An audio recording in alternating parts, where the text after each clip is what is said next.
Good morning friends. અકાઉન્ટન્સીની અંદર આપણે ratio analysis અથવા ગુણોત્તર વિશ્લેષણ એની ચર્ચા આપણે લાસ્ટ લેક્ચરમાં શરૂ કરી હતી. વચ્ચે એક બ્રેક બાદ આજે આપણે ફરીવાર મળી રહ્યા છીએ. આજે બાકીના ગુણોત્તરો આપણે જોઈશું અને એની સરખામણી કરીને અથવા એના ઉપરથી આપણે વિશ્લેષણ કરીને કેવા તારણ ઉપર આવી શકીએ, કેવા પ્રકારની માહિતી આપણે મેળવી શકીએ, એની આજે આપણે ચર્ચા કરવાના છીએ. આજ સુધી જે જોયું છે આપણે એ બધું જ આપણા બોર્ડ ઉપર છે. ત્યાંથી એકદમ ઝડપથી આપણે એની ચર્ચા કરીએ છીએ અને ત્યાર પછી જે રેશિયો 7 રેશિયો આપણે લાસ્ટ લેક્ચરમાં જોયા એ અને આજના બાકીના ગુણોત્તરો આપણે જોઈએ છીએ અને દરેક ગુણોત્તરની સાથે જ આપણે એની સરખામણી કરતા જઈએ છીએ. તો જુઓ, તમારા સ્ક્રીન પર પણ છે અને આપણા બ્લેકબોર્ડ ઉપર પણ છે. જુઓ, આખું બ્લેકબોર્ડ એક એક વિગતની ચર્ચા કરીએ. કંપની પોતાના વાર્ષિક હિસાબો તૈયાર કરે છે. અગેઇન મેં લાસ્ટ લેક્ચરમાં કહ્યું હતું એમ, આપણે instead of preparing the I format or the vertical format, we are using the horizontal format or the T format in the normal case in the examinations. પહેલી વિગત તૈયાર કરે છે વેપાર ખાતું, જેની અંદર ફક્ત 3 વિગત હોય. વેચેલ માલની પ્રાથમિક પડતર હોય, એની સરખામણી થાય વેચાણ સાથે અને તફાવત તરીકે મળે આપણને કાચો નફો. એ કાચો નફો વેપાર ખાતેથી નફા નુકસાન ખાતે લઈ જવામાં આવે. નફા નુકસાન ખાતામાં જે કોઈ ખર્ચાઓ આપણે ધ્યાનમાં લઈએ છીએ એ અલ્ટિમેટલી 3 વિભાગ વચ્ચે વહેંચવામાં આવે, 3 કાર્ય વચ્ચે વહેંચવામાં આવે. એક ઓફિસ સાથે સંકળાયેલા ખર્ચાઓ, બીજું નાણાકીય વિભાગના ખર્ચાઓ જેમાં 2 રકમ આવે, વ્યાજ અને આપેલો રોકડ વટાવ, અને ત્રીજો ભાગ આવે વેચાણ કરવા માટે, વધારવા માટે અને વેચેલ માલને ગ્રાહકના સ્થળ સુધી પહોંચાડવા માટેનો ખર્ચ જે દર્શાવાય વેચાણ અને વિતરણ ખર્ચાઓ. અગેઇન આવકવેરાની રકમ નિયમ અનુસાર ફાળવવામાં આવે, નફા નુકસાન ખાતે બતાવવામાં આવે અને આપણને જો કોઈ અન્ય આવકો હોય કે જેને આપણે કહીએ છીએ બિન ધંધાકીય આવક, ધંધાના ફાજલ નાણાંનું ધંધામાં રોકાણ કરવાના બદલે ધંધાની બહાર રોકાણ કર્યું હોય, કોઈ કંપનીના શેરમાં, ડિબેન્ચરમાં, બોન્ડમાં રોકાણ કર્યું હોય, સરકારી જામીનગીરીમાં રોકાણ કર્યું હોય કે કોઈ બેંકની એફડીમાં રોકાણ કર્યું હોય અથવા રિયલ એસ્ટેટ ખરીદી હોય અને એને ભાડે આપીને ભાડાની આવક મળતી હોય, એવી વ્યાજ, ડિવિડન્ડ કે ભાડાની આવકને અન્ય આવકો કહીએ છીએ જે નફા નુકસાન ખાતે આપણે જમા કરીએ છીએ અને આપણને તફાવત તરીકે મળે છે કર બાદનો ચોખ્ખો નફો. નફા નુકસાન ખાતાનું પરિણામ જેને આપણે કહીએ છીએ કર બાદનો ચોખ્ખો નફો, એની વહેંચણી બતાવવા માટે આપણે નફાની ફાળવણી કે વહેંચણી દર્શાવતું પત્રક અથવા સ્ટેટમેન્ટ તૈયાર કરીએ છીએ. ગયા વર્ષના અંતે જો આ રીતે કોઈ નહીં વહેંચાયેલો નફો બાકી હોય અથવા જેને કહીએ છીએ આપણે નફા નુકસાન ખાતાની શરૂઆતની બાકી, ત્યાંથી આપણે આ ગણતરીની શરૂઆત કરીએ. એમાં ચાલુ વર્ષનો કર બાદનો ચોખ્ખો નફો જે આપણને નફા નુકસાન ખાતા ઉપરથી મળ્યો છે એ ઉમેરીએ. આ બંનેની ટોટલ જેટલી રકમ અથવા નફો આપણી પાસે વહેંચણી કરવા માટે ઉપલબ્ધ છે, માટે એને કહેવાય વહેંચણી માટે ઉપલબ્ધ નફો. પણ આપણે જાણીએ છીએ કે કંપની સ્વરૂપની અંદર 2 પ્રકારના માલિકો હોય, જેમાં ઇક્વિટી શેરહોલ્ડરોની સરખામણીમાં પ્રેફરન્સ શેરહોલ્ડરોને નફામાં ભાગ અથવા ડિવિડન્ડ મેળવવાનો અગ્ર અધિકાર છે. માટે સૌથી પહેલી વહેંચણી કરવામાં આવે પ્રેફરન્સ ડિવિડન્ડ, અને જે નફો બાકી રહે એ નફો ઇક્વિટી શેરહોલ્ડરો વચ્ચે વહેંચણીને પાત્ર નફો ગણાશે, જેમાંથી કેટલીક રકમ અનામત અને જોગવાઈ ખાતે ફાળવવામાં આવશે, કેટલીક રકમથી ઇક્વિટી ડિવિડન્ડ ચૂકવવામાં આવશે અને છેલ્લે જો કોઈ આખરની બાકી રહે તો એ પાકા સરવૈયામાં અનામત અને વધારાના શીર્ષક નીચે નફા નુકસાન ખાતાની જમા બાકી આખરની બાકી તરીકે દર્શાવાશે. એ પછી આવી આપણે બીજા ભાગની અંદર જોયું હતું આર્થિક સ્થિતિ દર્શાવતું પાકું સરવૈયું. અગેઇન એને ટી ફોર્મેટની અંદર આપણે 2 ભાગમાં બતાવીએ છીએ. એક બાજુ મૂડી અને દેવા, બીજી બાજુ બતાવીએ છીએ મિલકત અને લેણા. શરૂઆત કરીએ છીએ આપણે શેર મૂડી તરફથી. સૌથી પહેલી સાચા માલિકોની મૂડી એટલે કે ભરપાઈ થયેલી ઇક્વિટી શેર મૂડી હોય. એમાં પાછલા વર્ષોના નફાનું જો ધંધામાં પુનઃ રોકાણ કરવાથી અથવા અનામત અને વધારા ખાતે કે જોગવાઈ ખાતે જો ટ્રાન્સફર કરેલી રકમ હોય કે જેનું આપણે ધંધામાં પુનઃ રોકાણ કર્યું છે, પણ આ જે નફો ફાળવવામાં આવ્યો છે એ ઇક્વિટી શેરહોલ્ડરોના ભાગના નફામાંથી ફાળવવામાં આવ્યો છે. એટલે આ અનામત અને વધારો અથવા નહીં વહેંચાયેલ નફામાંથી ભાગ મેળવવાનો અધિકાર ફક્ત ઇક્વિટી શેરહોલ્ડરોનો છે. માટે એ રકમ ઇક્વિટી શેર મૂડીમાં ઉમેરાય અને આ 2 રકમના ટોટલમાંથી બહુ જ અગત્યનું અવાસ્તવિક મિલકતો જે ખરેખર મિલકત જ નથી, એ ભેગો થયેલો નુકસાનનો આંકડો છે અથવા નહીં માંડી વાળેલ ખર્ચની રકમ છે, જે અગેઇન નુકસાન કે ખર્ચ ભોગવવાની જવાબદારી સાચા માલિકો તરીકે ઇક્વિટી શેરહોલ્ડરોની છે. માટે ઇક્વિટી શેરહોલ્ડરોની ઉપરની બે રકમના ટોટલમાંથી આ રકમ એમના ભાગની ખોટ ગણીને બાદ કરવામાં આવશે અને જે રકમ આપણને મળે એ આ ધંધાના સાચા માલિકો તરીકે ઇક્વિટી શેરહોલ્ડરો રોકેલી રકમ કહેવાય, જેને કહેવાય ઇક્વિટી શેરહોલ્ડરોના ભંડોળો. એમાં બીજા માલિકો તરીકે પ્રેફરન્સ શેરહોલ્ડરોએ રોકેલી રકમ અથવા મૂડી આપણે ઉમેરીએ તો આ ધંધાના માલિકોએ રોકેલી રકમ મળે, જેને કહેવાય માલિકીના ભંડોળો. એમાં લાંબા ગાળાના દેવા કરીને ધંધામાં લાંબા ગાળા માટે જે રકમ ઉછીની મૂડી તરીકે રોકવામાં આવી હોય એ માટેના બે ફાઇનાન્શિયલ ઇન્સ્ટ્રુમેન્ટ્સ ડિબેન્ચર અને બેંક લોન ઉમેરીએ ત્યારે આપણને મળે આ ધંધામાં લાંબા ગાળા માટે રોકાયેલી મૂડી, જે બેલેન્સ શીટમાં આઉટર કોલમમાં દર્શાવાય. હવે બાકી રહી મૂડી અને દેવા બાજુની વિગતો પૈકીની ફક્ત ચાલુ દેવાની રકમ. અગેન એની અંદર આપણે લાસ્ટ લેક્ચરમાં જોયું હતું કે રોકડ પ્રવાહિતા ઉપર અસર કરે અને અસર ન કરે તેવા બે ભાગની અંદર આપણે આ ચાલુ દેવાને વહેંચીએ છીએ, જેમાં લેણદારો, દેવી હુંડી, ચૂકવવાના બાકી ખર્ચ, અગાઉથી મળેલી આવકો, એને આપણે કહીશું પ્રવાહી ચાલુ દેવા, જેની અંદર બેંક ઓવરડ્રાફ્ટ નામનું છેલ્લું ચાલુ દેવું ઉમેરીશું. લાસ્ટ લેક્ચરમાં ચર્ચા કરી હતી.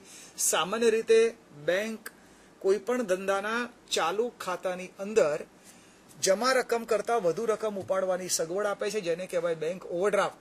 અને આવી ઓવરડ્રાફ્ટની સગવડ સામાન્ય રીતે 15 દિવસથી 1 વર્ષના સમય માટે હોય છે, પણ વર્ષના અંતે અથવા સમય પૂરો થાય ત્યારે આ રકમ પરત કરવાની જરૂર બનતી નથી. જો આપણે એ સમયગાળો લંબાવવા માટે બેંકને અરજી કરીએ અને જો બેંકને વ્યાજબી લાગે તો સામાન્ય સંજોગોમાં એ ઓવરડ્રાફ્ટનો સમયગાળો ફરી લંબાવી આપવામાં આવે છે. એટલે કે આ ઓવરડ્રાફ્ટની દેવાની રકમ ચોક્કસ સમયે રોકડેથી ચૂકવવી અનિવાર્ય બનતું નથી. આમ પ્રવાહી ચાલુ દેવામાં બેંક ઓવરડ્રાફ્ટ ઉમેરીએ ત્યારે આપણને કુલ ચાલુ દેવા મળે, જે આઉટર કોલમમાં દર્શાવાય. એટલે મૂડી અને દેવા બાજુ ફક્ત બે જ રકમ હોય, એક રોકાયેલી કુલ મૂડી અને બીજું ચાલુ દેવા. આવીએ મિલકત અને લેણા બાજુ. આપણે મિલકતોના અલગ અલગ આશયથી જુદા જુદા ભાગ પાડીએ છીએ. ક્યારેક દ્રશ્ય અથવા અદ્રશ્ય મિલકતો કહીએ છીએ, ક્યારેક કાયમી મિલકતો અને ચાલુ મિલકતો કહીએ છીએ, ક્યારેક આપણે એને વાસ્તવિક અથવા અવાસ્તવિક મિલકતો કહીએ છીએ. પણ આપણે અવાસ્તવિક મિલકતો કે જે એકત્રિત થયેલી ખોટ કે નહીં માંડી વાળેલો ખર્ચ છે, જે ઇક્વિટી શેર મૂડીમાંથી બાદ કરી દીધો છે. એટલે હવે મિલકત અને લેણા બાજુ જે રકમો દર્શાવવાની બાકી રહી એને આપણે બે ભાગમાં વહેંચીશું, કાયમી મિલકતો અને ચાલુ મિલકતો. કાયમી મિલકતોની અંદર પછી એ દ્રશ્ય મિલકત હોય, જમીન, મકાન, યંત્રો, ફર્નિચર, વાહનો અથવા લાઇવ સ્ટોક એ દ્રશ્ય મિલકતો હોય. પાઘડી, પેટન્ટ, ટ્રેડમાર્ક વગેરે પ્રકારના અદ્રશ્ય મિલકતો હોય તો એ બધી વાસ્તવિક મિલકતો, અવાસ્તવિક નહીં, બધી વાસ્તવિક મિલકતો ઘસારા બાદ કિંમતે કાયમી મિલકતોના શીર્ષક નીચે દર્શાવાય અને એનું ટોટલ કુલ કાયમી મિલકતોની ઘસારા બાદ કિંમત તરીકે આઉટર કોલમમાં દર્શાવાય. એ પછી બાકી રહી ચાલુ મિલકતો. અગેન આ જે આપણી પાસે ચાલુ મિલકતો છે એ પૈકીની કેટલીક મિલકતો એવી છે કે જે આપણને આપણી રોકડ પ્રવાહિતા ઉપર અસર કરે છે. ત્યારે કેટલીક ચાલુ મિલકતો એવી છે કે જે પોતે જ કાં તો રોકડ છે અથવા ગમે ત્યારે એટ એની મોમેન્ટ આપણે એ મિલકતનું અથવા એ ચાલુ મિલકતનું રોકડની અંદર રૂપાંતર કરી શકીએ છીએ. માટે અહીંયા ચાલુ મિલકતોના આપણે 3 ભાગ પાડીએ છીએ. એક, રોકડ અથવા રોકડ જેવી જ ચાલુ મિલકતો, જેને આપણે કહીશું અતિ પ્રવાહી ચાલુ મિલકતો, જેની અંદર આપણે દેવાદારો ઉમેરીએ ત્યારે મળશે આપણને પ્રવાહી ચાલુ મિલકતો, અને છેલ્લે સ્ટોક ઉમેરીએ ત્યારે મળશે કુલ ચાલુ મિલકતો. રોકડ અને રોકડ જેવી જ ચાલુ મિલકતોની અંદર 3 મિલકતો હોઈ શકે, રોકડ સિલક અને બેંક સિલક, અને હોય લેણી હુંડી. લેણી હુંડીની રકમ આપણને પાક્યા તારીખે મળવાપાત્ર હોય, પરંતુ આપણે ઈચ્છીએ અને જરૂરિયાત હોય રોકડ સિલકની તો બેંક કે શરાફ પાસે જઈને આપણે તરત જ વટાવ કાપીને અથવા વ્યાજ ચૂકવીને આપણે એ લેણી હુંડીનું ઈચ્છીએ ત્યારે રોકડમાં રૂપાંતર કરી શકીએ છીએ. આ 3 ચાલુ મિલકતોનું ટોટલ કરીએ ત્યારે મળશે અતિ પ્રવાહી ચાલુ મિલકતો. પણ દેવાદારો પાસેની ઉઘરાણીની રકમ આપણને અનિવાર્યપણે પાક્યા તારીખે મળવાની જ છે. માટે એ પાક્યા તારીખે આપણી રોકડ પ્રવાહિતામાં અસર કરશે. માટે એને આપણે અહીંયા ઉમેરીએ છીએ અને જે ટોટલ આવે એને કહીશું પ્રવાહી ચાલુ મિલકત.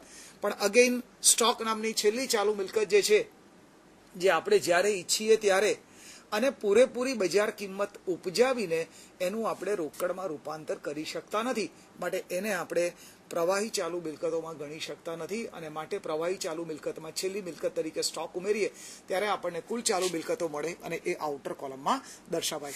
આ જ વિગતોનો આજે આપણે ઉપયોગ કરીને આપણે બાકીના બધા જ ગુણોત્તરો જોવાના છીએ.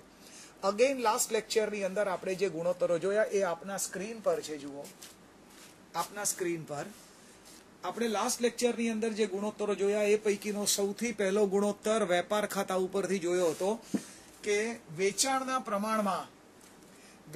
પ્રમાણમાં કાચા નફાની ટકાવારી કેટલી છે. આપણે ગયા વખતે જોયું હતું એ જ પ્રમાણે કોઈ ગુણોત્તરની ફોર્મ્યુલા યાદ રાખવાની જરૂર નથી. સામાન્ય પદ અથવા સંબંધ એસ્ટાબ્લિશ કરવાથી જ આપણને ગુણોત્તરની ગણતરીનો જવાબ મળવાનો છે.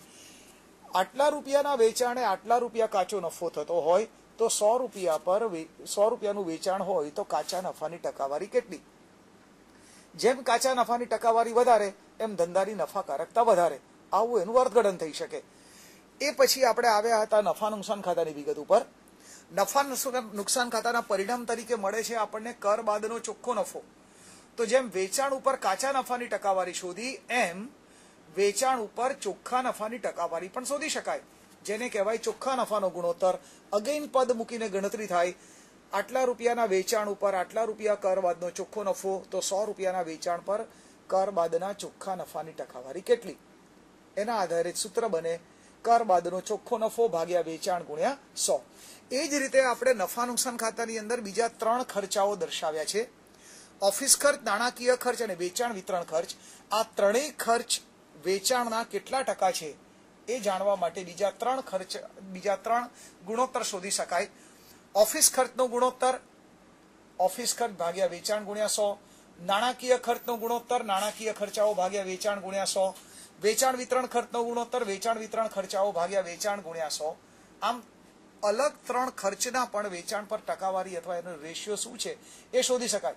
પણ બહુ જ મહત્વનો ગુણોત્તર કે આ જે આપણી વેચેલ માલની પ્રાથમિક પડતર જે આપણને વેપાર ખાતામાં મળી અને નફા નુકસાન ખાતાના જે 3 ખર્ચાઓ આપણે ધ્યાનમાં લીધા, આ વેચેલ માલની પ્રાથમિક પડતરમાં નફા નુકસાન ખાતાના 3 ખર્ચ એટલે કે ઓફિસ ખર્ચ, નાણાકીય ખર્ચ અને વેચાણ વિતરણ ખર્ચ ઉમેરીએ કે જેને કહેવાય છે સંચાલનના ખર્ચાઓ, તો આપણને મળે વેચેલ માલની કુલ પડતર. આઈ રિપીટ, વેચેલ માલની પ્રાથમિક પડતર કે જે વેપાર ખાતામાંથી મળે છે એમાં નફા નુકસાન ખાતાના 3 ખર્ચાઓના ટોટલને કહેવાય સંચાલન ખર્ચાઓ.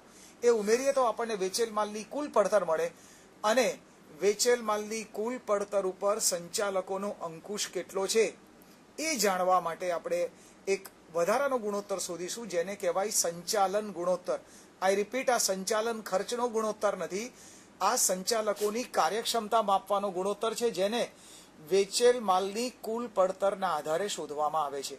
અને એ માટે સૂત્ર બને સંચાલન ગુણોત્તર અથવા સંચાલકોની કાર્યક્ષમતા માપવા માટેનો ગુણોત્તર. સૂત્ર બને વેચેલ માલની પ્રાથમિક પડતર વત્તા નફા નુકસાન ખાતાના 3 ખર્ચાઓનું ટોટલ, જેને કહીશું આપણે સંચાલન ખર્ચાઓ, અને એની ટકાવારી શોધવી છે આપણે વેચાણ ઉપર. તો સૂત્ર બનશે વેચેલ માલની પ્રાથમિક પડતર વત્તા સંચાલન ખર્ચાઓ ભાગ્યા વેચાણ ગુણ્યા 100. જેમ સંચાલકો વેચેલ માલની કુલ પડતર ઉપર વધારે અંકુશ રાખે તેમ આ ગુણોત્તરની ટકાવારી નીચી આવે, એમ સંચાલકોની કાર્યક્ષમતા સારી છે એમ માપી શકાય. એટલે આ ટકાવારી અથવા આ ગુણોત્તરની ટકાવારી જેમ નીચી એમ સંચાલકોની કાર્યક્ષમતા વધારે.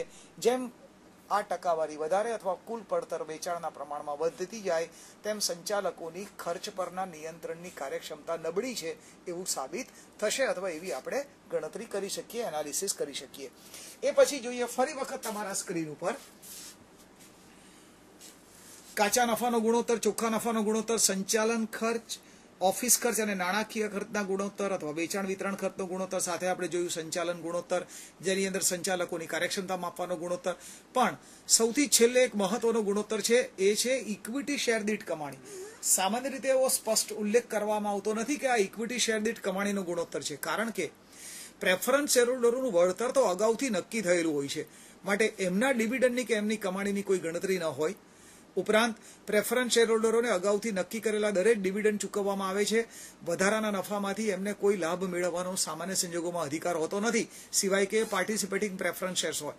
તો એ સંજોગોની અંદર અહીંયા શેર દીઠ કમાણીનો ગુણોત્તર એટલે કે ઇક્વિટી શેર દીઠ કમાણી, અને ઇક્વિટી શેરહોલ્ડરોના ભાગે જે નફો આવતો હોય એ નફો દરેક ઇક્વિટી શેર વચ્ચે સરખા પ્રમાણમાં વહેંચાય છે અને માટે જ આ શેર મૂડીનું નામ ઇક્વિટી શેર મૂડી છે.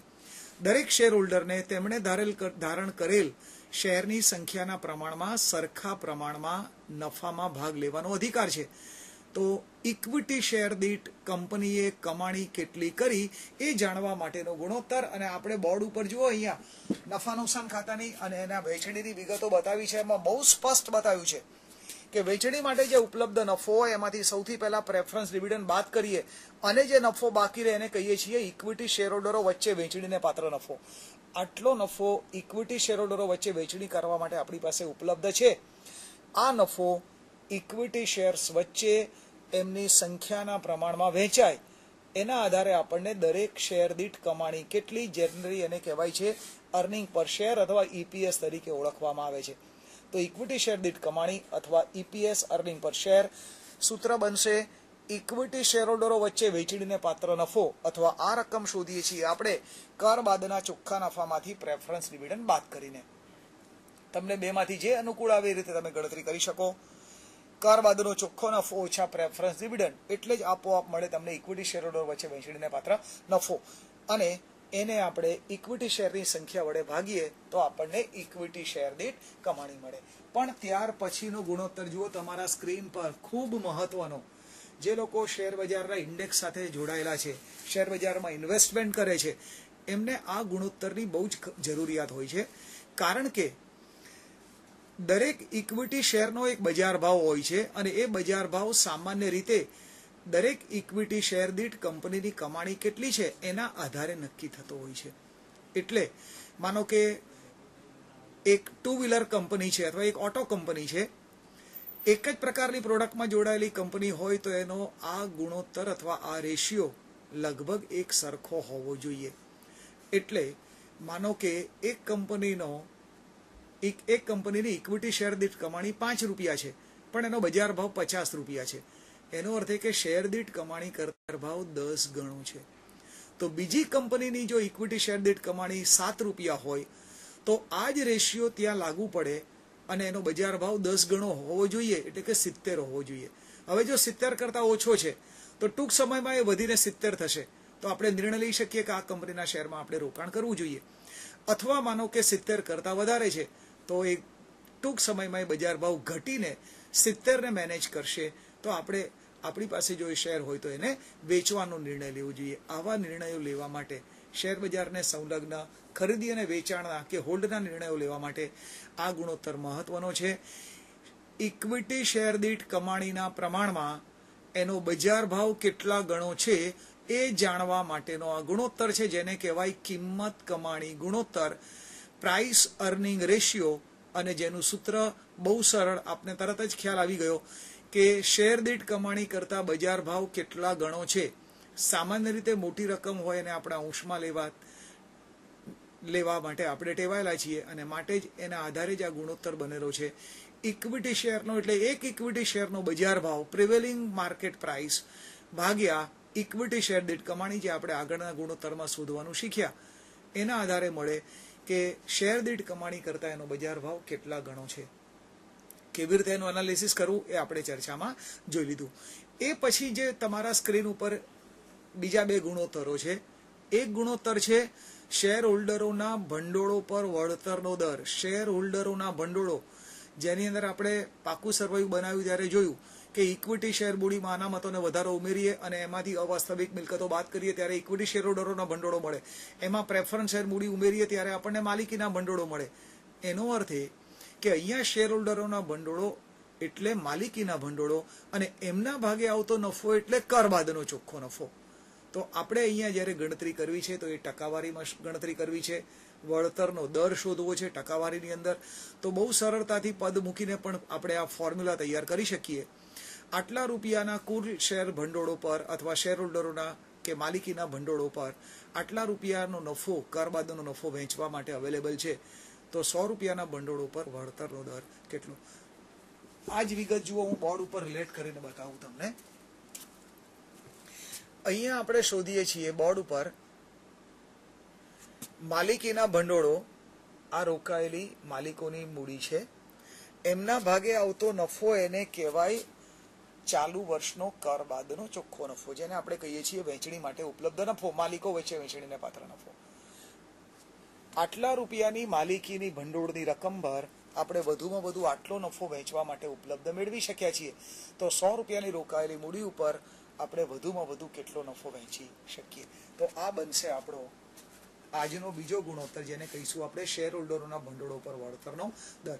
એ જ રીતે તમારા સ્ક્રીન ઉપર જુઓ ત્રીજો ગુણોત્તર, રોકેલી મૂડી પર વળતરનો દર. રોકેલી મૂડી જેની અંદર આપણે માલિકીના ભંડોળોમાં લાંબા ગાળાના દેવા તરીકે ડિબેન્ચર અને બેંક લોન ઉમેરીએ છીએ, જેના વળતરને આપણે કહીએ છીએ વ્યાજ, અને પછી આપણને મળે છે રોકાયેલી મૂડી. તો આ રોકાયેલી મૂડી ઉપર જો વળતર શોધવું હોય તો માલિકીના ભંડોળોનું જે વળતર છે, જેને આપણે કહીએ છીએ કર બાદનો ચોખ્ખો નફો, એમાં આપણે લાંબા ગાળાના દેવા એટલે કે ડિબેન્ચર અને બેંક લોનનું વળતર, જેને કહીએ છીએ વ્યાજ, એ ઉમેરીએ તો એ જ મેથડ પ્રમાણે આ ગુણોત્તર આપણે શોધી શકીએ. તો જુઓ તમારા સ્ક્રીન પર રોકાયેલી મૂડી પર અથવા લાંબા ગાળા માટે ધંધામાં રોકાયેલી મૂડી પર વળતરનો દર, ત્યાં મેં સ્પષ્ટ શબ્દો લખ્યા છે, વ્યાજ અને કર પહેલાનો ચોખ્ખો નફો. અહીંયા જ્યારે ગણતરી કરવામાં આવે ત્યારે વ્યાજ ઉમેરવામાં આવશે અને કર પહેલાનો નફો ધ્યાનમાં લેવામાં આવશે, ભાગ્યા રોકાયેલી કુલ મૂડી અને ટકાવારી શોધવી છે માટે ગુણ્યા 100. પણ કેટલાક લેખકો વ્યાજ અને કર પહેલાનો ચોખ્ખો નફો ધ્યાનમાં લેવાના બદલે કર પહેલાનો નફો લેવાના બદલે કર બાદનો નફો લે છે અને એ નફાની અંદર વ્યાજની રકમ ઉમેરીને આ ગુણોત્તરની ગણતરી કરે છે. ત્યાં એમની દલીલ અથવા એમનું લોજિક એવું છે કે વ્યાજ અને કર વેરા પહેલાનો જે નફો ઉપલબ્ધ હોય એ પૂરેપૂરી રકમ માલિકો વચ્ચે વહેંચવા માટે અથવા રોકાયેલી મૂડી ઉપર વહેંચવા માટે, ચૂકવણી કરવા માટે કે વળતર આપવા માટે ઉપલબ્ધ બનતી નથી, કારણ કે એ પૈકીની કરવેરાની રકમ સરકારને ચૂકવવા પાત્ર છે. એટલે આ ગુણોત્તર અગેન તમારા સ્ક્રીન ઉપર જુઓ, બે રીતે શોધી શકાય. એક અહીંયા બોર્ડ ઉપર અથવા તમારા સ્ક્રીન પર છે એ રીતે વ્યાજ અને કર પહેલાનો ચોખ્ખો નફો, અથવા કેટલાક લેખકો દલીલ કરે છે એ પ્રમાણે કર બાદના ચોખ્ખા નફામાં વ્યાજ ઉમેરીને પણ આ ગુણોત્તરની ગણતરી કરી શકાય. હવે જોઈએ આપણે ત્યાર પછીના ગુણોત્તર પર આવીએ. 3 ગુણોત્તર છે જેને સંબંધ છે ચાલુ મિલકત અને ચાલુ દેવા વચ્ચેના પ્રમાણ સાથે. આવીએ બોર્ડ ઉપર. આપણી પાસે કુલ આટલી ચાલુ મિલકત છે અને એની સામે આપણી પાસે કુલ ચાલુ દેવા આટલા છે. ચાલુ દેવું આપણે ચાલુ મિલકતોની ખરીદી માટે કર્યું છે. એનો અર્થ એ કે ચાલુ મિલકતોનો ઉપયોગ કરીને આપણે ચાલુ દેવાની ચૂકવણી કરવાના છીએ. તો આ બંને વચ્ચેનો ગુણોત્તર કયો છે એ જાણવા માટેનો જે ગુણોત્તર બને એને કહેવાય ચાલુ મિલકતો અને ચાલુ દેવા વચ્ચેનું પ્રમાણ દર્શાવતો ગુણોત્તર, માટે એને કહીએ છીએ આપણે ચાલુ ગુણોત્તર. અને એનું સૂત્ર બનશે ચાલુ મિલકતો ભાગ્યા ચાલુ દેવા. અહીંયા કુલ ચાલુ મિલકતો અને કુલ ચાલુ દેવા ધ્યાનમાં લેવામાં આવશે અને એનું આદર્શ પ્રમાણ 2:1 આપણા દેશમાં સ્વીકારવામાં આવ્યું છે. એટલે કે 1 રૂપિયાનું ચાલુ દેવું હોય તો એ ચૂકવવા માટે આપણી પાસે 2 રૂપિયાની કુલ ચાલુ મિલકતો હોય, અથવા ચાલુ દેવા કરતાં બમણી રકમની ચાલુ મિલકતો આપણી પાસે હોય તો એને આદર્શ ગુણોત્તર માનવામાં આવે છે. પણ આ ચાલુ મિલકતો પૈકી જો આપણે એમાંથી સ્ટોક બાદ કરીએ તો આપણને મળે રોકડ પ્રવાહિતા ઉપર અસર કરે તેવી ચાલુ મિલકતો. એ જ રીતે કુલ ચાલુ દેવામાંથી બેંક ઓવરડ્રાફ્ટ બાદ કરીએ તો આપણને રોકડમાં ચૂકવવા પડે તેવા અથવા રોકડમાં પ્રવાહિતા ઉપર અસર કરે તેવા ચાલુ દેવાની વિગત મળે. તો અહીંયા આપણે આ જ વિગત ઉપરથી એક બીજો ગુણોત્તર પણ શોધી શકીએ. પ્રવાહી ચાલુ મિલકતો અને પ્રવાહી ચાલુ દેવા વચ્ચેનો સંબંધ દર્શાવતો ગુણોત્તર, જેને કહેવાય પ્રવાહી ગુણોત્તર. અને એ માટે સૂત્ર બને પ્રવાહી ચાલુ મિલકતો ભાગ્યા પ્રવાહી ચાલુ દેવા, અથવા જો તમારે યાદ રાખવું હોય સરળતાથી તો કુલ ચાલુ મિલકતો ઓછા સ્ટોક કરો એટલે આપોઆપ તમને પ્રવાહી ચાલુ મિલકત મળી જાય, ભાગ્યા કુલ ચાલુ દેવા બાદ બેંક ઓવરડ્રાફ્ટ એટલે આપોઆપ આપણને પ્રવાહી ચાલુ દેવાની રકમ મળી જશે. તો બીજો ગુણોત્તર જોયો પ્રવાહી ગુણોત્તર, કુલ ચાલુ મિલકતો ઓછા સ્ટોક ભાગ્યા કુલ ચાલુ દેવા ઓછા બેંક ઓવરડ્રાફ્ટ. અને આપણા દેશમાં એનું આદર્શ પ્રમાણ 1.5:1 સ્વીકારવામાં આવ્યું છે. એટલે કે રોકડ પ્રવાહિતા ઉપર અસર કરે તેવું 1 રૂપિયાનું દેવું જો હોય તો એ ચૂકવવા માટે રોકડમાં રૂપાંતરિત કરી શકાય એવી આપણી પાસે પ્રવાહી ચાલુ મિલકત લગભગ 1.5 ગણી અથવા 1.5 રૂપિયાની હોવી જોઈએ. અગેન પ્રવાહી ચાલુ મિલકતમાંથી જો દેવાદારો બાદ કરીએ તો આપણને અતિ પ્રવાહી ચાલુ મિલકતો મળે છે. કે જે એ રોકડ છે અથવા ગમે ત્યારે એનું રોકડમાં રૂપાંતર કરી શકાય છે. તો અતિ પ્રવાહી ચાલુ મિલકત જેને એસિડ ટેસ્ટ રેશિયો કહેવાય છે, તો એ પણ આપણે શોધી શકીએ. અગેઇન એને કહેવાય છે અતિ પ્રવાહી ગુણોત્તર. અંગ્રેજીમાં એ માટે સરસ શબ્દ પ્રયોગ છે એસિડ ટેસ્ટ રેશિયો. જેમ તમે સાયન્સની અંદર અર્લી ઇન યોર સ્કૂલ કોઈ એસિડનો ટેસ્ટ કરવો હોય, એસિડ એ કેમિકલ્સ એસિડ છે કે નહીં, તો આપણે લિટમસ ટેસ્ટ કરતા હતા. એ જ પરિસ્થિતિના આધારે અહીંયા એનું નામ છે અંગ્રેજીમાં એસિડ ટેસ્ટ રેશિયો. એક ગુણોત્તર શોધીએ અને આપણને તરત ખબર પડે કે આપણી પાસે ગમે ત્યારે રોકડમાં ચૂકવવા માટે જો કોઈ પરિસ્થિતિ ઉદ્ભવે તો આપણે ચૂકવવા માટે આપણી પાસે ગમે ત્યારે રોકડમાં રૂપાંતરિત કરી શકાય એવી ચાલુ મિલકતો અથવા અતિ પ્રવાહી ચાલુ મિલકતો કેટલી છે. તો એ ગુણોત્તરને કહેવાય અતિ પ્રવાહી ગુણોત્તર અથવા અંગ્રેજીમાં કહેવાય એસિડ ટેસ્ટ રેશિયો, એસિડ કસોટી ગુણોત્તર. અને એ ગુણોત્તર બને કુલ ચાલુ મિલકતોમાંથી સ્ટોક બાદ કરીએ એટલે મળે પ્રવાહી ચાલુ મિલકત. અગેન એમાંથી દેવાદારો બાદ કરીએ, કારણ કે દેવાદારોની આપણે આગળ ચર્ચા કરીએ એમ એની મંદ પ્રવાહિતા છે. પાક્યા તારીખ પહેલા એ રકમ આપણને રોકડમાં મળવાની નથી. માટે કુલ ચાલુ મિલકતો ઓછા સ્ટોક ઓછા દેવાદારો ભાગ્યા કુલ ચાલુ ઓછા બેંક ઓવરડ્રાફ્ટ, આમ કરીએ તો આપણને એસિડ ટેસ્ટ રેશિયોનો ગુણોત્તર મળશે અથવા એનો જવાબ મળશે. અને આપણા દેશમાં એનું આદર્શ પ્રમાણ 1:1 સ્વીકારવામાં આવ્યું છે. એટલે કે ગમે ત્યારે ચૂકવવા પડે એવા રોકડ પ્રવાહિતા ઉપર અસર કરે તેવા 1 રૂપિયાના ચાલુ દેવા સામે ચૂકવવા માટે આપણી પાસે ગમે ત્યારે રોકડમાં રૂપાંતરિત કરી શકાય એવી 1 રૂપિયાની મિલકતો હોવી જોઈએ. અગેન આવીએ આપણા સ્ક્રીન ઉપર. એ પછીનો ચોથો ગુણોત્તર કે જેને સ્ટોક ચલન દર કહેવામાં આવે છે અથવા એને કહેવાય છે સ્ટોકના ઉથલાનો દર. અંગ્રેજીમાં સ્ટોક માટે શબ્દ પ્રયોગ છે ઇન્વેન્ટરી અને ઉથલો એટલે અંગ્રેજીમાં એને કહેવાય છે ટર્નઓવર. તો આ ગુણોત્તરના 3 નામ હોઈ શકે: સ્ટોક ચલન દર, સ્ટોકના ઉથલાનો દર અથવા એને કહેવાય ઇન્વેન્ટરી ટર્નઓવર રેશિયો. આ ગુણોત્તર શેના માટે અને શેના આધારે શોધાય છે? તો આપણે જે માલનું વેચાણ કર્યું, જેને આપણે કહીએ છીએ ચોખ્ખું વેચાણ, આપણી મુખ્ય ધંધાની આવક, એ વેચાણ કરવા માટે આપણે જે સ્ટોકનો ઉપયોગ કર્યો એનું વેચાણમાં વર્ષ દરમિયાન આપણે કેટલી વખત રૂપાંતર કરી શકીએ છીએ. આપણે એટલી રકમનો સ્ટોક બિઝનેસમાં મેન્ટેન કરવો જોઈએ કે જેથી વેચાણ માટેનો માલ ઉપલબ્ધ રહે, પણ બિનજરૂરી માલ સ્ટોકમાં ના રહે કે જેથી એની અંદર આપણી મૂડીનું રોકાણ ન થાય અથવા એને સાચવવા માટે આપણે ખર્ચ ન કરવો પડે. એટલે આપણે એક આદર્શ લેવલ નક્કી કરવું પડે અને એના આધારે એટલી રકમનો સ્ટોક આપણે મેન્ટેન કરવો જોઈએ કે જેથી આપણા બંને પર્પઝ સોલ્વ થાય. તો એ જાણવા માટેનો ગુણોત્તર છે અને એને કહેવાય છે, જુઓ તમારા સ્ક્રીન પર, સ્ટોક ચલન દર અથવા સ્ટોકના ઉથલાનો દર અથવા એને કહેવાય ઇન્વેન્ટરી ટર્નઓવર રેશિયો. સરેરાશ સ્ટોક જે આપણે મેન્ટેન કરતા હોઈએ એના કરતાં વેચાણ નહીં, અહીંયા મહત્વનું છે વેચેલ માલની પ્રાથમિક પડતર. કારણ કે સ્ટોક આપણે સામાન્ય રીતે પડતર કિંમત ઉપર એનું મૂલ્યાંકન કરીએ છીએ, માટે એની સરખામણી કરવી હોય તો વેચાણ સાથે સરખામણી કરી શકાય નહીં. અને માટે આપણે અહીંયા ગુણોત્તર લેવાના છીએ વેચેલ માલની પ્રાથમિક પડતર ભાગ્યા સરેરાશ સ્ટોક.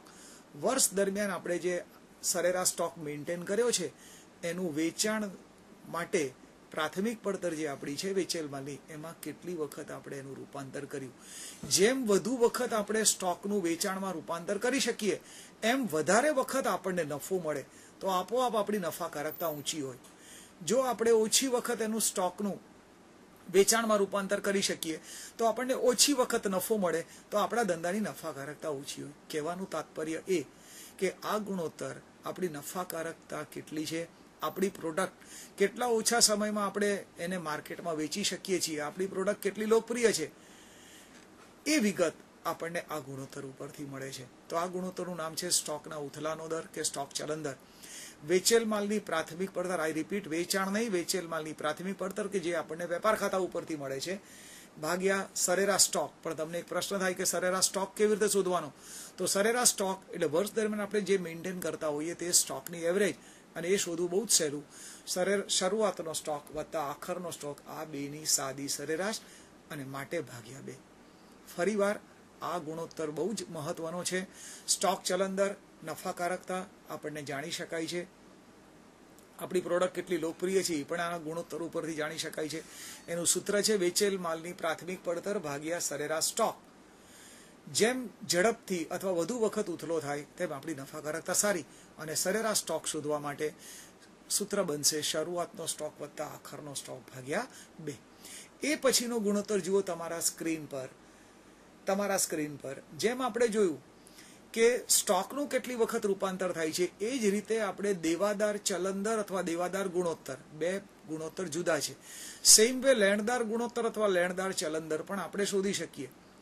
અહીંયા આપણે પહેલા જોઈએ છીએ લેણદાર ચલન દર અને એ પછી જોઈએ છીએ લેણદાર ગુણોત્તર. સેમ જોવાના છીએ આપણે દેવાદાર ચલન દર અને દેવાદાર ગુણોત્તર. પણ આપણા માટે મહત્વનું છે લેણદારો કરતા આપણા દેવાદારો. કારણ કે ઉધાર વેચાણની રકમ દેવાદારો પાસેથી આપણને રોકડમાં મળે તો આપણે આપણા ધંધાના ખર્ચાઓ ચૂકવી શકીએ અને આપણા લેણદારો નામના દેવાઓને પણ ચૂકવી શકીએ. એટલા માટે વધારે મહત્વનું લેણદારો કરતા દેવાદારો પાસેની ઉઘરાણી મહત્વની છે. માટે આપણા માટે મહત્વનું છે દેવાદાર સાથે જોડાયેલા ગુણોત્તરો, અને માટે આપણે પહેલા લઈએ છીએ દેવાદાર ચલન દર અને દેવાદાર ગુણોત્તર. આ બંને ગુણોત્તર અલગ અલગ ગણતરીથી શોધવામાં આવે છે, અને માટે આ બંને રેશિયો ઉપરથી મળતો જવાબ આપણો જુદા પ્રકારનો હોય, એનું એનાલિસિસ પણ જુદા પ્રકારનું હોય, પણ લગભગ એક જ પ્રકારની માહિતી આપણને આપે છે. કોઈક જગ્યાએ આપણને અમુક ટકા અથવા અમુક વખત આપે છે, તો કોઈક વખત આપણને કેટલા ગણો છે એની માહિતી આપણને આપે છે. તો જોઈએ આપણા સ્ક્રીન ઉપર જુઓ. દેવાદાર ચલન દર આપણે જાણીએ છીએ કે ઉધાર વેચાણમાંથી દેવાદારો ઉદ્ભવે, અને જેમ આપણે સ્ટોક ચલન દરની અંદર આપણે સરેરાશ સ્ટોક લીધો, એમ દેવાદાર ચલન દર જો લેવાનો હોય તો આપણે સરેરાશ દેવાદારો લેવા પડે. અને જેમ સ્ટોક ચલન દરની અંદર આપણે સરેરાશ સ્ટોક, શરૂઆતનો સ્ટોક વત્તા આખરનો સ્ટોક ભાગ્યા 2 લીધો, એમ અહીંયા પણ દેવાદાર ચલન દરની અંદર સરેરાશ દેવાદારો લેવાના હોય તો એમાં આપણે શરૂઆતના દેવાદારો વત્તા આખરના દેવાદારો ભાગ્યા 2 લઈશું, અને એના કરતાં આપણું ઉધાર વેચાણ કેટલા ગણું છે એ જાણી શકીશું. તો એના આધારે આપણું સૂત્ર બનશે દેવાદાર ચલન દર, જેનું સૂત્ર બનશે ઉધાર વેચાણ, કુલ વેચાણ નહીં, કુલ વેચાણમાંથી રોકડ વેચાણ બાદ કરીએ ત્યારે ઉધાર વેચાણ મળે, કારણ કે ઉધાર વેચાણને દેવાદારો સાથે સંબંધ છે. તો સૂત્ર બનશે ઉધાર વેચાણ ભાગ્યા સરેરાશ દેવાદારો. દેવાદારોમાં સરેરાશ આપણા જે નાણાં રોકાયેલા છે એના કરતાં આપણું ઉધાર વેચાણ કેટલા ગણું છે એ જાણી શકાય. અને સરેરાશ દેવાદારો શોધવા માટે શરૂઆતના દેવાદારો વત્તા આખરના દેવાદારો ભાગ્યા 2 ગણીશું. આ જ ગુણોત્તર આપણે જો જુદી રીતે શોધવો હોય, દિવસોની અંદર ગણતરી કરવી હોય કે આપણા ઉધાર વેચાણના દેવાદારોમાં આપણા નાણાં કેટલા દિવસો રોકાયેલા હોય છે, આ ગણતરી જો શોધવી હોય તો આપણે દેવાદાર ચલન દરના બદલે દેવાદાર ગુણોત્તર શોધવો જોઈએ. અને એ ગુણોત્તરનું સૂત્ર પણ અગેન આના જેવું, પણ જવાબ દિવસોમાં મળશે. ત્યાં દિવસોને મહત્વ છે, અને માટે સૂત્ર બનશે ઉધાર વેચાણમાંથી ઉદ્ભવતા દેવાદારો અને દેવાદારો પાસેથી મળતી લેણી હુંડી. આ 2 રકમ આવે એટલે સૂત્ર બનશે દેવાદારો વત્તા લેણી હુંડી ભાગ્યા વાર્ષિક ચોખ્ખું ઉધાર વેચાણ. પણ જવાબ દિવસોમાં શોધવો છે, માટે ગુણ્યા વર્ષના દિવસો. પછી એ વર્ષના દિવસો 360 હોય અથવા 365 હોય. જો વર્ષના દિવસો અંગે એક્ઝામ્પલમાં સ્પષ્ટતા ન હોય તો સામાન્ય રીતે આપણે કેલેન્ડર વર્ષને ફોલો કરીએ છીએ, માટે આપણે 365 દિવસ લેવા જોઈએ. અને આ ગુણોત્તરનો તમે જે જવાબ શોધશો એ દિવસોમાં મળશે. ઉધાર વેચાણના નાણાં સરેરાશ કેટલા દિવસો દેવાદારો અને લેણી ઊંડીમાં રોકાયેલા રહે છે એની માહિતી મળે. જેમ દેવાદારો અને લેણી ઊંડીમાં આપણા રોકાણના દિવસો ઓછા, એમ આપણા દેવાદારોની આર્થિક સ્થિતિ સારી, અને આપણને એટલા ઝડપથી ઓછા દિવસમાં દેવાદારો પાસેથી ઉઘરાણી મળે છે એવું સાબિત થાય. એટલે 2 બાબતો સાબિત થાય. એક તો દેવાદારોમાં આપણા નાણાં ઓછા દિવસો રોકાયેલા રહે તો આપણને વ્યાજનો ફાયદો થાય, અને દેવાદારોની આર્થિક સ્થિતિ સારી છે એ જ આ વિગત પણ મેન્શન કરે છે. પણ આપણા દેશની અંદર દેવાદારો પાસેથી સરેરાશ 60 દિવસે ઉઘરાણી મળે તો એને વ્યાજબી પરિસ્થિતિ માનવામાં આવે છે. માનો કે કોઈ કંપનીનો આ ગુણોત્તર જો 75 દિવસ હોય તો આપણા દેવાદારોની આર્થિક સ્થિતિ નબળી છે, કારણ કે એ વધુ 15 દિવસ પછી પૈસા પેમેન્ટ કરે છે આપણને. સાથે દેવાદારોમાં આપણે વધુ 15 દિવસ નાણાં રોકવા પડે છે, તો 15 દિવસ માટે આપણને વ્યાજનું નુકસાન થાય છે. આવું એનું એનાલિસિસ અથવા અર્થઘટન થઈ શકે. એટલે 2 ગુણોત્તર જોયા, એક દેવાદાર ગુણોત્તર અને બીજો દેવાદાર ચલન ગુણોત્તર. એ જ રીતે આપણે જોઈએ લેણદાર ચલન દર અને લેણદાર ગુણોત્તર. દેવાદાર અને લેણદાર વચ્ચે ખાલી વેચાણ અને ખરીદી, દેવાદારના બદલે લેણદાર આવે, લેણી ઊંડીના બદલે દેવી ઊંડી આવે, આટલો જ ફેર છે. બાકીની ગણતરી એની એ જ છે. લેણદાર ચલન દર જુઓ તમારા સ્ક્રીન પર છે. દેવાદાર ચલન દરની અંદર આપણે જોયું હતું ઉધાર વેચાણ, તો અહીંયા લેણદારો ઉદ્ભવે છે ઉધાર ખરીદીમાંથી. એટલે ઉધાર વેચાણના બદલે આપણે ઉપયોગ કરવાનો ઉધાર ખરીદી, અને ભાગ્યા આપણે દેવાદાર ચલન દરમાં લીધું હતું સરેરાશ દેવાદારો, એના બદલે અહીંયા લેવાનું સરેરાશ લેણદારો, અને સરેરાશ લેણદારો મળે શરૂઆતના લેણદારો વત્તા આખરના લેણદારો ભાગ્યા 2. તો સૂત્ર બનશે લેણદાર ચલન દર ઉધાર ખરીદી ભાગ્યા સરેરાશ લેણદારો, અને સરેરાશ લેણદારો શોધી શકાય શરૂઆતના લેણદારો વત્તા આખરના લેણદારો 2. એ જ રીતે આપણે બીજો ગુણોત્તર શોધી શકીએ, આપણે લેણદાર ગુણોત્તર. સૂત્ર બનશે લેણદારો વત્તા દેવી હુંડી ભાગ્યા વાર્ષિક ચોખ્ખી ઉધાર ખરીદી, પણ અગેઇન જવાબ આપણે દિવસોમાં જોઈએ છે માટે ગુણ્યા વર્ષના દિવસો 360 અથવા 365. એ પછીના 4 ગુણોત્તર છે જે સામાન્ય રીતે આપણે બિઝનેસ કરીએ છીએ, વેચાણ કરીએ છીએ, એ આઈધર કાયમી મિલકતો અથવા ચાલુ મિલકતો કે જેના ટોટલને કહીએ છીએ કુલ મિલકતો, એનો ઉપયોગ કરીને આપણે વેચાણ કરીએ છીએ. કેટલીક મિલકતોનો આપણા ધંધાના પરફોર્મન્સમાં પ્રત્યક્ષ ફાળો છે, તો કેટલીક મિલકતોનો પરોક્ષ ફાળો છે. તો આ મિલકતો પ્રત્યક્ષ અને પરોક્ષ રીતે આપણા ધંધાના વેચાણમાં કેટલો ફાળો આપે છે એ જાણવા માટેના આ 4 ગુણોત્તર છે. કાયમી મિલકતો કરતા વેચાણ કેટલા ગણું છે, ચાલુ મિલકતો કરતા વેચાણ કેટલા ગણું છે. ત્રીજી ગણતરી કરી શકીએ આપણે, અને એ છે કાર્યશીલ મૂડી કરતા વેચાણ આપણું કેટલા ગણું છે. અને ચોથી ગણતરી કરી શકીએ કુલ મિલકતો કરતા આપણું વેચાણ કેટલા ગણું છે. બહુ જ સહેલું છે. કાયમી મિલકતો અથવા ચાલુ મિલકતો અથવા કાર્યશીલ મિલકતો અથવા આપણી કુલ મિલકતો કરતા વેચાણ કેટલા ગણું છે. એટલે સૂત્ર બનશે, આપોઆપ તમને ખ્યાલ આવી ગયો. જો કાયમી મિલકતોનો ચલન દર શોધવો હોય તો વેચાણ ભાગ્યા કાયમી મિલકતો, ચાલુ મિલકતોનો ચલન દર વેચાણ ભાગ્યા ચાલુ મિલકતો, કાર્યશીલ મિલકતોનો ચલન દર તો વેચાણ ભાગ્યા કાર્યશીલ મિલકતો, અથવા આપણે એને કહીએ છીએ ચાલુ મિલકતો ઓછા ચાલુ દેવા. અને ચોથા ભાગની અંદર કુલ મિલકતોનો ચલન દર વેચાણ ભાગ્યા કુલ મિલકતો. જેમ આ 4 ગુણોત્તરો ઊંચા, જેમ મિલકતો કરતા વેચાણ વધારે વખત થતું હોય, ટર્નઓવર જેમ ફાસ્ટ હોય, એમ આપણને વધુ વખત નફો મળે, તો એમ આપણી નફાકારકતા ઊંચી. જો ઓછી વખત એનું વેચાણમાં રૂપાંતર થતું હોય અથવા એમનો વેચાણમાં ફાળો ઓછો હોય, લાભ ઓછો મળતો હોય, તો આ ગુણોત્તર નીચો આવે. તો આપણને ઓછી વખત નફો મળે, ઓછા ટ્રાન્ઝેક્શન્સ પર નફો મળે, એમ આપણી કોમ્પિટિશન કરવાની શક્યતા અથવા તાકાત પણ ઓછી છે અને આપણી નફાકારકતા પણ નબળી છે, એવું એનું અર્થઘટન કરી શકાય. અને તમારા સ્ક્રીન ઉપર જુઓ સૌથી છેલ્લો ગુણોત્તર, જેને કહીએ છીએ આપણે માલિકી ગુણોત્તર. માલિકીના ભંડોળોની સામે, એટલે કે આ ધંધામાં માલિકોએ રોકેલી રકમની સામે ધંધામાં ઉછીના લીધેલા દેવા કયા પ્રમાણમાં છે. આઈ રિપીટ, માલિકોએ કેટલી રકમ રોકી છે ધંધામાં, અને એની સામે દેવું કરીને ઉછીના લઈને કેટલા નાણાં ધંધામાં રોકવામાં આવ્યા છે. ઉછીના લઈને કેટલા નાણાં ધંધામાં રોકવામાં આવ્યા છે, જેની અંદર 2 રકમ હોય, એક લાંબા ગાળાના દેવા અને બીજા ચાલુ દેવા. એટલે આ ગુણોત્તર બનશે, તમારા સ્ક્રીન પર તમે જોઈ રહ્યા છો એ પ્રમાણે, માલિકીના ભંડોળો ભાગ્યા કુલ દેવા, જેની અંદર 2 રકમો હોય. એટલે આપણે યાદ રાખીશું લાંબા ગાળાના દેવા વત્તા ચાલુ દેવા. અને ટકાવારીમાં ગણતરી જો કરવી હોય તો ગુણ્યા 100, પણ તેવો જવાબ આપણને પર્સન્ટેજમાં મળશે. આઈ રિપીટ, માલિકી ગુણોત્તર માલિકોએ રોકેલી મૂડીના પ્રમાણમાં, કે જે આપણને બેલેન્સ શીટ ઉપરથી મળે છે માલિકીના ભંડોળો, એની સામે આપણે આપણી દેવું કરવાની જે શક્તિ છે એની કેટલી ટકાવારીમાં આપણે એનો ઉપયોગ કર્યો છે એની માહિતી આપણને મળે. સામાન્ય રીતે એવું માનવામાં આવે છે કે માલિકોએ જેટલી રકમ ધંધામાં રોકી હોય, લગભગ એટલી રકમનું ધંધો દેવું કરી શકે. ત્યાં સુધી ધંધો લોન પણ મેળવી શકે અથવા ટૂંકા ગાળાના કે લાંબા ગાળાના દેવા કરી શકે અથવા ધંધાકીય એકમ બેંક અથવા નાણાકીય સંસ્થા પાસેથી સરળતાથી એટલી રકમ લોન તરીકે મેળવી શકે. આ જાણવા માટેનો આ ગુણોત્તર છે કે ધંધાની જે દેવું કરવાની શક્તિ છે એનો એણે કેટલી માત્રામાં ઉપયોગ કર્યો છે.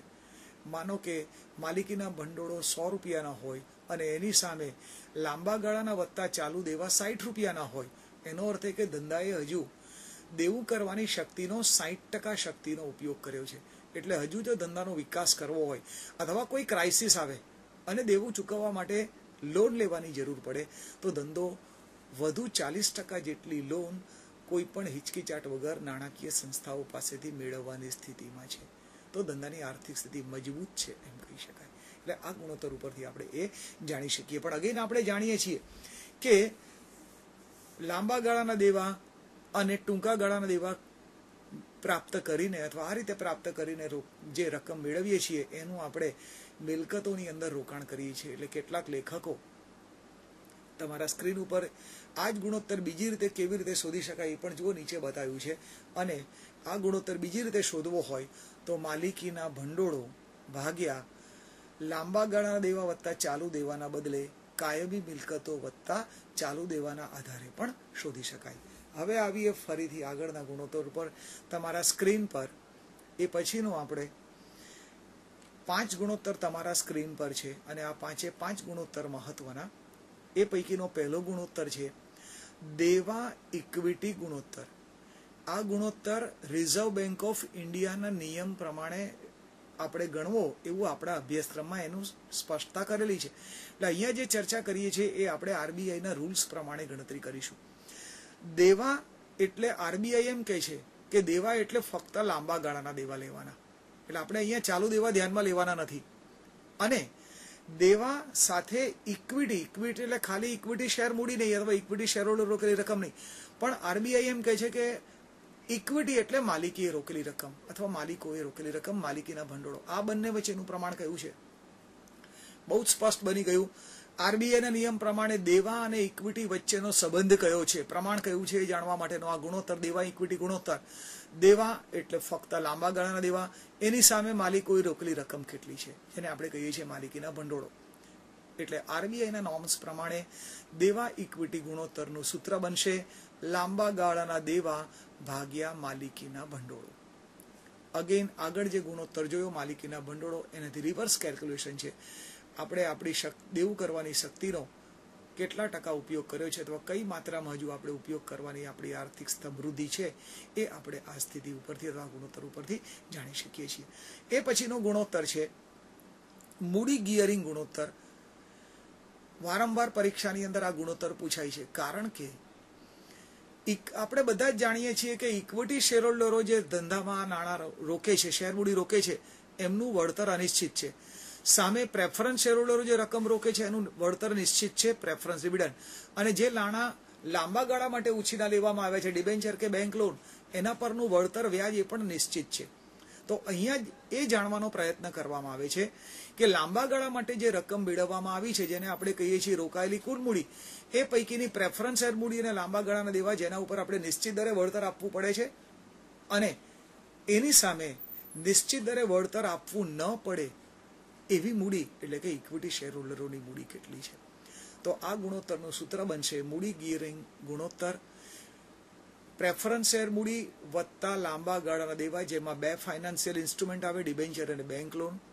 આ 3 રકમ ઉપર આપણે નિશ્ચિત દરે વળતર આપવું પડે ભાગ્યા નિશ્ચિત દરે વળતર આપવું ન પડે તેવી ઇક્વિટી શેર મૂડી વચ્ચેનો રેશિયો ગુણોત્તર અથવા પ્રમાણ કેટલું છે તે. એ પછીનો ગુણોત્તર લાંબા ગાળાના ભંડોળો સાથે કાયમી મિલકતોનું ગુણોત્તર. નામ ઉપરથી જ તમને ખબર પડી ગઈ કે લાંબા ગાળાના ભંડોળો જેને આપણે કહીએ છીએ રોકાયેલી મૂડી, જે આપણે બોર્ડ ઉપર પાકા સરવૈયાની ચર્ચા કરી ત્યારે જોયું. લાંબા ગાળાના ભંડોળોની સામે કાયમી મિલકતોનું પ્રમાણ કેટલું છે, ટકાવારી કેટલી છે એ જાણવા માટેનો ગુણોત્તર. બહુ જ સરળ. લાંબા ગાળાના ભંડોળો એટલે કે રોકાયેલી કુલ મૂડી ભાગ્યા કાયમી મિલકતો વચ્ચેનો સંબંધ શોધવો છે, માટે ભાગ્યા કાયમી મિલકતો. અને જો તમારે ગણતરી જવાબ ટકાવારીમાં શોધવો હોય તો ગુણ્યા 100. તો આ ગુણોત્તર છે લાંબા ગાળાના ભંડોળો સાથે કાયમી મિલકતોનો ગુણોત્તર. લાંબા ગાળાના ભંડોળો જેને કહીએ છીએ આપણે રોકાયેલી કુલ મૂડી ભાગ્યા કાયમી મિલકતો ગુણ્યા 100. હવેના બે ગુણોત્તર છે એ બેંક કે નાણાકીય સંસ્થા કોઈ પણ ધંધાકીય એકમને જ્યારે નાણાં ઉછીને આપવાનો નિર્ણય લે એ વખતે આ બે ગુણોત્તરની ગણતરી કરે છે. એક, ધંધાની વ્યાજ ચૂકવવાની શક્તિ કેટલી છે એ જાણવા માટેનો ગુણોત્તર જેને કહેવાય વ્યાજ આવરણ ગુણોત્તર. અને બીજો ગુણોત્તર છે કે ધંધાએ લોનની રકમ વ્યાજ અને હપ્તામાં પરત કરવાની હોય છે. તો સમયસર વ્યાજ અને હપ્તાની રકમ આ ધંધાકીય એકમ રોકડમાં પરત કરવાની ક્ષમતા ધરાવે છે કે નહીં એ જાણવા માટેનો ગુણોત્તર જેને કહેવાય છે દેવા ચૂકવણી આવરણ ગુણોત્તર. અગેન તમારા સ્ક્રીન ઉપર જુઓ, વ્યાજ આવરણ ગુણોત્તર વ્યાજની રકમ ચૂકવવા માટે ધંધા પાસે કેટલા રૂપિયાનો નફો ઉપલબ્ધ છે.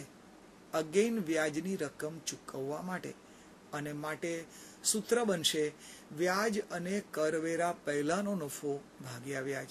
કારણ કે વ્યાજ ચૂકવવા માટે આપણી પાસે વ્યાજ અને એ સિવાય બાકી રહેતો કર પહેલાનો નફો બંને રકમ ઉપલબ્ધ હોય છે. કરવેરાની રકમ ચૂકવવી ત્યારે જ પડે કે જ્યારે આપણી પાસે ટેક્સેબલ પ્રોફિટ હોય. અહીંયા ખાલી વ્યાજ ચૂકવવા માટે કેટલો નફો ઉપલબ્ધ છે એની ગણતરી છે, એટલે આપણે અહીંયા લઈએ છીએ કર પહેલાનો નફો. અગેન એનું સૂત્ર બને, આઈ રિપીટ, વ્યાજ ચૂકવવા માટે વ્યાજ ચૂકવી શકાય તેવો કેટલો નફો ઉપલબ્ધ છે, કેટલા ગણો છે, કેટલા ટાઈમ્સ છે, કેટલા વખત છે એ જાણવા માટેનું સૂત્ર વ્યાજ અને કર પહેલાનો નફો ભાગ્યા વ્યાજ. અને છેલ્લો ગુણોત્તર દેવા ચૂકવણી માટે, એટલે એમાં બે રકમનો સમાવેશ થાય. એક લોનનું વ્યાજ, ઉછીના લીધેલા નાણાંનું વ્યાજ, અને બીજું હોય એના હપ્તાની રકમ. એ ચૂકવવા માટે આપણી પાસે કેટલી રોકડ અને નફો ઉપલબ્ધ છે એ જાણવા માટેનું ગુણોત્તર જુઓ તમારા સ્ક્રીન ઉપર. છેલ્લો ગુણોત્તર દેવા ચૂકવણી આવરણ ગુણોત્તર. ચૂકવણીની અંદર બે રકમ હોય, વ્યાજ અને હપ્તાની રકમ હોય, અને એ ચૂકવવા માટે આપણી પાસે નફો રોકડમાં કેટલો ઉપલબ્ધ છે એ જાણવું છે. એટલે વ્યાજ અને કર પહેલાના ચોખ્ખા નફામાં આપણે એક ખર્ચ ઉમેરીને ગણતરી કરીશું જે છે ઘસારો. ઘસારો એ ખર્ચ તરીકે આપણે નફા નુકસાન ખાતે બાદ કરીને નફો શોધીએ છીએ, પણ ઘસારો એ એવો ખર્ચ છે જે આપણે કદી રોકડમાં ચૂકવતા નથી. એટલે એ રકમનો ખર્ચ ગણ્યો છે પણ આપણે રકમનો રોકડમાં ચૂકવણી માટે ઉપયોગ કરતા નથી, એટલે એટલી વધારાની રોકડ ધંધામાં દેવું ચૂકવવા માટે ઉપલબ્ધ બને છે. માટે આપણો છેલ્લો ગુણોત્તર દેવા ચૂકવણી આવરણ ગુણોત્તર, જેનું સૂત્ર બનશે વ્યાજ, ઘસારા અને કર પહેલાનો ચોખ્ખો નફો. આઈ રિપીટ, વ્યાજ, ઘસારા અને કર પહેલાનો ચોખ્ખો નફો ભાગ્યા વ્યાજ વત્તા જે કોઈ આપણે લોન લીધી હોય એની આ વર્ષ દરમિયાન આવતી ચૂકવવા પાત્ર બનતી હપ્તાની રકમ. અને જો ટકાવારીમાં ગણતરી કરવી હોય તો 100, પણ સામાન્ય રીતે અમુક વખત દેવું ચૂકવવા જેટલી રકમ ઉપલબ્ધ છે અથવા નફો રોકડમાં પ્રાપ્ત થયો છે એ જાણવાનો પ્રયત્ન કરવામાં આવે છે. અને આ બંને છેલ્લા ગુણોત્તરો નાણાકીય સંસ્થા ધંધાને લોન આપતા પહેલા ગણતરીમાં ધ્યાનમાં લે છે. એટલે આપણે અહીંયા કંપનીના સ્વરૂપના આધારે નહીં, પણ એક નાણાકીય સંસ્થા પાસેથી જો લોન લેવાની હોય કંપનીએ તો આ બે ગુણોત્તર કંપનીના સ્ટ્રોંગ હોવા જોઈએ. વ્યાજ ચૂકવવા માટે અનેક ગણો નફો એમની પાસે ઉપલબ્ધ હોવો જોઈએ. વ્યાજ અને દેવાની અથવા હપ્તાની રકમ ચૂકવવા માટે રોકડમાં પ્રાપ્ત થતો નફો પણ એની પાસે વધારે હોય તો જ સરળતાથી કંપની નાણાકીય સંસ્થાઓ પાસેથી સરળ શરતોએ નાણાં ઉછીના લઈ શકે છે. મિત્રો, અહીંયા આપણો સમય અને આપણો ટોપિક ગુણોત્તર વિશ્લેષણ અહીંયા આપણો ટોપિક પૂરો થાય છે. આપણે બધા જ ગુણોત્તરોને આપણા 2 દિવસના અથવા 2 લેક્ચરની અંદર આપણે આવરી લેવાનો પ્રયત્ન કર્યો છે, પણ આપણે આગળ જોયું તેમ દરેક યુનિવર્સિટીના અભ્યાસક્રમની અંદર આ બધા જ ગુણોત્તરોનો સમાવેશ કર્યો નથી. માનો કે ગુજરાત યુનિવર્સિટી હોય તો એમાં ચોક્કસ ગુણોત્તરોનો અભ્યાસક્રમમાં સમાવેશ કર્યો છે, અને અભ્યાસક્રમમાં જ કયા કયા ગુણોત્તરોનો સમાવેશ થયો છે એ ત્યાં મેન્શન કરેલું છે. તો તમે જ્યારે પરીક્ષાની તૈયારી કરો ત્યારે અભ્યાસક્રમમાં જેટલા ગુણોત્તરોનો સમાવેશ થયો છે એ ગુણોત્તરો પ્રમાણે તમારે ગણતરીઓ કરવાની અથવા યાદ રાખવાનું, સમજવાનું અને ત્યાર પછી એનું એનાલિસિસ કરવાનું. પણ એક લાસ્ટ પાર્ટ આપણા અભ્યાસક્રમની અંદર F5 to TY લેવલ ઉપર ગુણોત્તર વિશ્લેષણની અંદર ગુણોત્તરો શોધવાના અને એનું વ્યક્તિગત ગુણોત્તરોનું વિશ્લેષણ છે.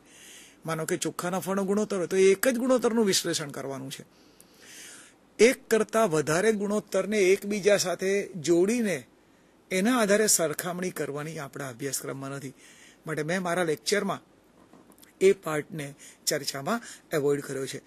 મિત્રો, અહીંયા આપણો સમય પૂરો થાય છે અને આપને આ અંગે કંઈ પણ પ્રશ્ન હોય તો મારા ઈમેલ એડ્રેસ પર તમે પ્રશ્ન તમારો મોકલી શકો છો.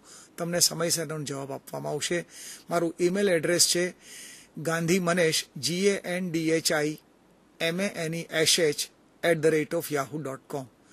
જો તમે ઈમેલ કરશો તો તમારા પ્રશ્નનો તમને સમયસર જવાબ આપવાનો પ્રયત્ન કરીશું. થેન્ક યુ દોસ્તો.